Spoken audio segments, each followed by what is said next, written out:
Estamos de volta com o Alerta Amazonas, esta é a edição de sábado e trazendo esse alerta para você, meus amigos. Agora, todos os sábados, você tem programação ao vivo aqui na tela da TV A Crítica, viu?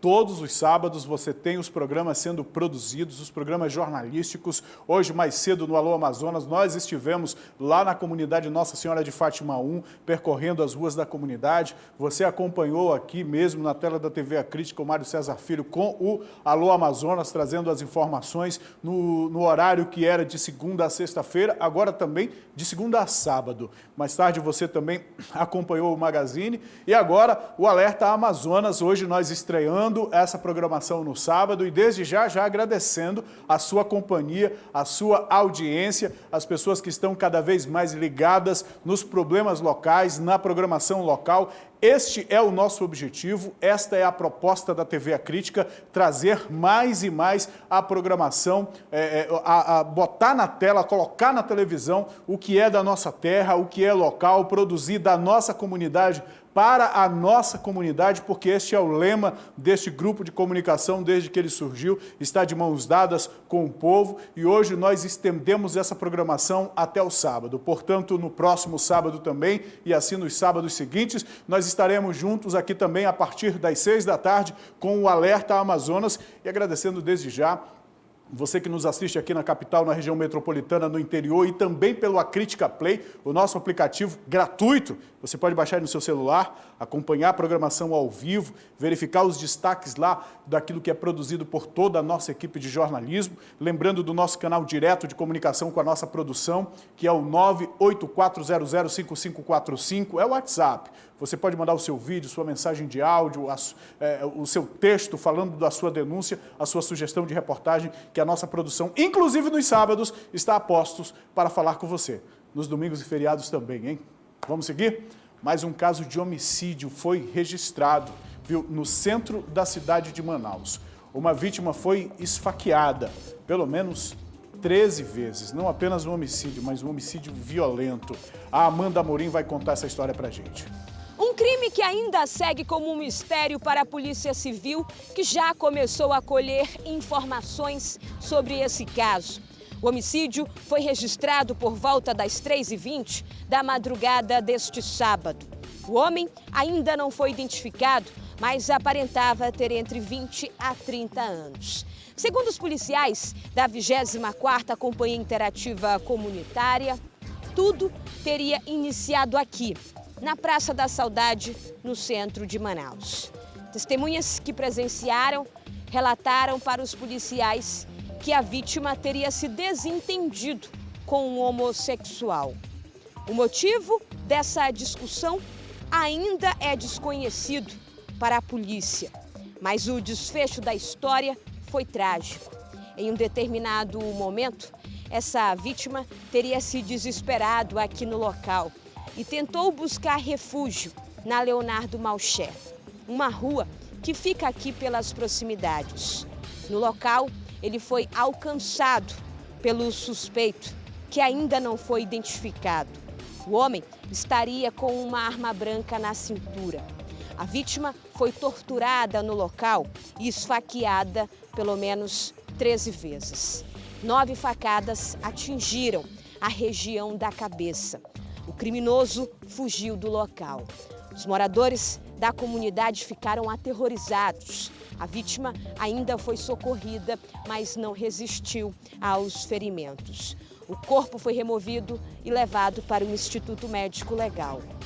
Os policiais militares isolaram a área, fizeram buscas aqui pela Praça da Saudade, mas até o momento o assassino não foi localizado. Os peritos do Departamento de Polícia Técnico-Científica registraram a cena do crime.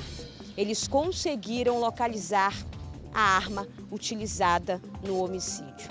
As impressões digitais devem auxiliar a polícia durante as investigações para tentar, de fato, identificar o criminoso.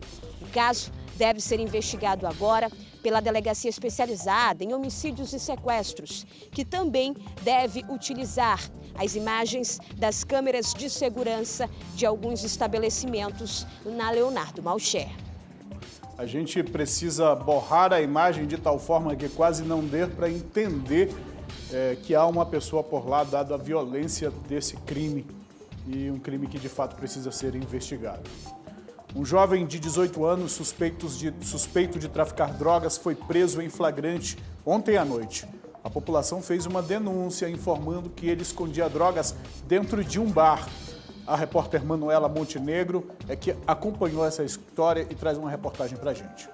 Uma denúncia feita à polícia militar informando um suposto movimento de tráfico de drogas em um bar situado na rua São Pedro, bairro Coroado 3, entregou a ação criminosa. Ao chegar no local, pelas 9 horas da noite desta sexta-feira, os policiais da 11ª SICOM estacionaram a viatura e analisaram a movimentação do estabelecimento.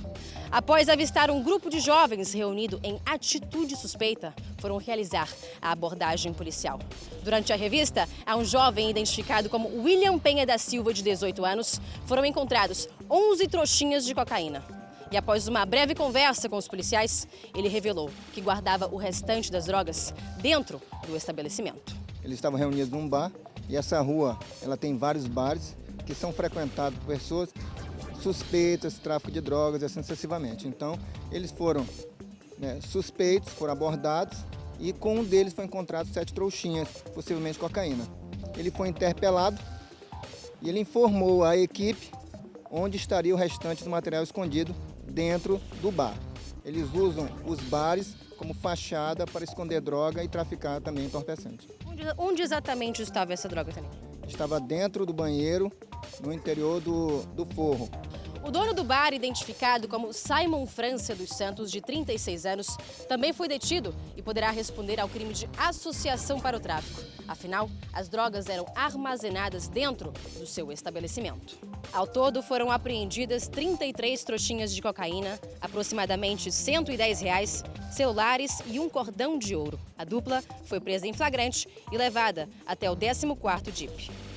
A impressão que a gente tem é que não acaba nem fica pouco, porque todos os dias, meu amigo, todos os dias nós trazemos reportagens de alguma situação que a polícia prendeu alguém com tráfico de drogas, comercializando o tráfico de drogas. Ontem foi o delivery lá da bicicleta, o outro que atendia em casa mesmo, de portas abertas, esperando a clientela, mas recebeu a visita da polícia. E aqui, olha, drogas escondidas em um bar, o bar que vende o que um bar geralmente vende e também servia de depósito e ponto, entreposto, ponto de comercialização de drogas, ou seja, não acaba nem fica pouco. As pessoas querem vida fácil e acabam dessa forma, sendo indiciadas por um crime que infelizmente leva cada vez mais os jovens para a criminalidade. Vamos seguir? Você acompanhou com a gente aqui ao longo dessa semana o caso do advogado criminalista Himmler da Silva Maduro, que foi preso em flagrante. Ontem nós trouxemos em primeira mão que ele foi liberado da prisão dele, a prisão em flagrante, que foi convertida em prisão preventiva, mas depois ele conseguiu sair da cadeia, a liberdade ontem. O Alisson Mota vai trazer novamente esse caso pra gente, atualizar esse caso pra gente, mas desta vez ouvindo advogados que representam estes advogados, porque até então a gente não tinha falado com os advogados e por isso a gente vai trazer, vai assistir, vai acompanhar essa reportagem do Alisson agora.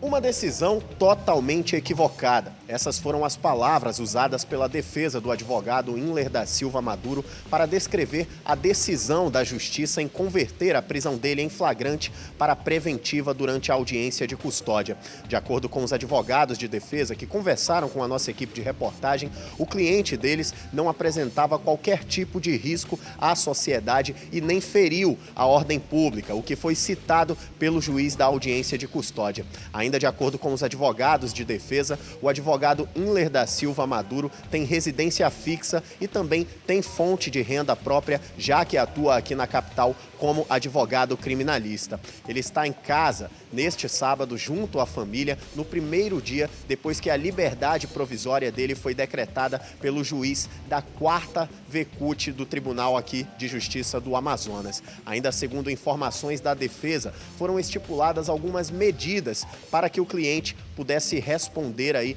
a esse processo em liberdade. Uma delas é o recolhimento todas as noites para a sua residência e durante os fins de semana. Além disso, o advogado deve comparecer aqui no fórum pelo menos uma vez por mês para relatar todas as suas atividades, tanto pessoais como profissionais aí atuando como advogado criminalista. Agora cumprir as medidas cautelares que foram impostas, né? E aguardar para ver o que é que vai acontecer. O delegado tem que encaminhar o inquérito à justiça. Vamos ver se o promotor vai denunciá-lo ou não. Caso haja denúncia, vamos apresentar a defesa e torcer para que o juiz entenda, absorva sumariamente, se for o caso. Se não for o caso, vamos para a audiência de instrução e tentar também lá na frente inocentar o nosso colega. A Procuradoria-Geral de Prerrogativas da Ordem Brasileira dos Advogados aqui do Estado resolveu também se pronunciar sobre o caso. O órgão está acompanhando todo esse caso do advogado desde o início, desde o momento da prisão dele em flagrante na unidade prisional. De acordo com as informações repassadas pela Procuradora-Geral de Prerrogativas da OAB, o caso é muito delicado porque trata de uma prisão de um advogado em exercício da profissão. Por isso, é de suma importância que o órgão acompanhe tudo do início ao fim. Ainda de acordo com as informações da Procuradora-Geral de Prerrogativas da OAB, o advogado não teve chance aí de se defender da forma correta, tendo em vista essa decisão equivocada da Justiça ainda na audiência de custódia, uma vez que, assim como a defesa relatou, o advogado não possuía aí nenhum outro processo tramitando na Justiça. Acompanhamos todo o procedimento, nós temos que verificar se ele está em sala especial, sala de estado maior, que nós não temos no estado, então ele tem que ficar num batalhão ou numa residência na ausência. E quando foi decretada a prisão dele e foi mantida pelo juiz de custódia, o qual, ao meu ver, não foi correta, porque ele preenche todos os requisitos, preenche todos os requisitos para ter sido solto no momento da audiência de custódia, foi requerido e atendido pela Procuradoria. Nós podemos não ter a sala de Estado Maior, mas nós temos locais sim que já receberam inclusive ex-governadores do Estado na cadeia. Então, o nosso sistema prisional tem sim locais que podem receber um advogado, mas isso depende da Justiça e a Justiça já decidiu por soltá-lo, o juiz já decidiu soltá-lo. O advogado falou aí que depende agora do promotor, da promotoria aceitar ou não a denúncia. A informação que nós temos é que durante a decisão do juiz, o parecer do advogado foi o parecer do Ministério Público foi no sentido da manutenção da prisão preventiva. Então, se o entendimento do Ministério Público diante da decisão de relaxar a prisão preventiva foi esse, a gente acredita que essa denúncia será levada adiante. Agora, tem uma coisa que chama atenção na fala do advogado. A prisão ocorreu durante o exercício da profissão, que é legítimo o advogado ir aos presídios para visitar os seus clientes, para conversar com seus clientes. Isso é legítimo. O que não é legítimo é um advogado ser flagrado tentando entrar, ainda que no exercício da sua profissão, tentando entrar no presídio com drogas, independente da quantidade que seja. É um material ilícito, é entorpecente, é crime. Independente da quantidade, independente do advogado estar no exercício da sua profissão ou não. Ou a profissão de advogado permite a qualquer um desses profissionais cometer um crime? Eu penso que não. Assim como não permite aos policiais, assim como nenhum membro do judiciário é permitido, pelo fato de ser membro do judiciário, cometer crime, ou jornalistas, ou qualquer outro cidadão de qualquer outra profissão. Nós seguimos acompanhando esse caso. E hoje pela manhã, um acidente de trânsito deixou a Avenida das Torres parada. Um motorista, que segundo testemunhas vinha em alta velocidade, bateu em um carro e em seguida atingiu um poste, rodopiou na pista e acabou na calçada. A Paloma Mendonça esteve lá e vai trazer a reportagem pra gente. O acidente envolvendo 2 veículos sem vítima lesionada aconteceu por volta de 7h30 da manhã, aqui no fim da Avenida das Torres, sentido de quem vem da zona norte da cidade para o bairro Coroado. O carro, que perdeu a direção e vinha em alta velocidade, de acordo com informações de testemunhas, bateu nesse veículo aqui e em seguida, depois que perdeu a direção, bateu no poste, que, como você pode ver, está um pouco inclinado. Nesse momento, a equipe da Eletrobras está aqui fazendo o trabalho de conserto desse poste. O que a gente sabe sobre o acidente é que depois que o condutor bateu no carro e no poste, ele fugiu aqui do local. Eu vinha na pista, ia deixar minha filha na faculdade, ele bate no meu carro e perde a direção, vai de encontro ao poste, roda na pista e bate na sarjeta, né? Depois disso, eles descem do carro, vão para o muro do Efigênio Salles e o condutor foi urinar, né? E a menina que estava dentro do carro saiu muito traumatizada, né? Aflita. O condutor fugiu mesmo? Fugiu. Um outro carro levou ele. Dá para repassar que visualmente embriagados estão. O gigante acionou a viatura via rede rádio, informou que havia um carro atravessado na via. A gente deslocou prontamente a viatura, chegou até o local e constatou a veracidade da ocorrência repassada pelo gigante. O condutor se evadiu, o irmão dele que está ali, ficou no interior do veículo, informou que estava muito embriagado e tomou o destino ignorado aí. Não sabe dizer se foi para casa, para onde foi. Após a fuga do condutor, ficaram aqui apenas os passageiros do veículo e, nesse momento, a 16ª SICOM está aqui resolvendo essa ocorrência. E, como eu falei, ninguém se feriu, ficaram realmente apenas aí os danos materiais. Enquanto isso, aqui na Avenida das Torres, o trânsito vai ficando complicado à medida que o tempo passa. Nesse momento, a Eletrobras está fazendo o trabalho aqui do conserto do poste e esse trabalho deve durar aí cerca de 2 horas.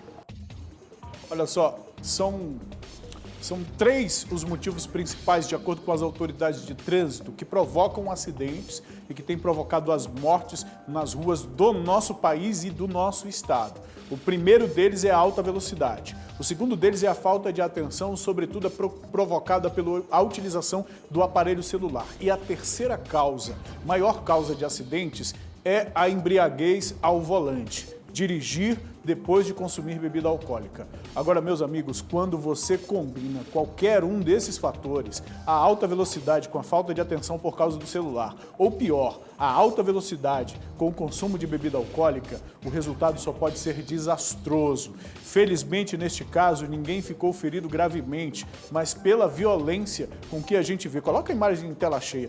Olha só a violência da batida deste carro. Do lado daqui, o lado direito do veículo, olha só a traseira do veículo como ficou. Imagina se isso tivesse atingido o corpo de uma pessoa. O corpo humano não resiste a uma batida desta violência. Poderia ter sido um acidente muito mais perigoso, um acidente fatal, inclusive.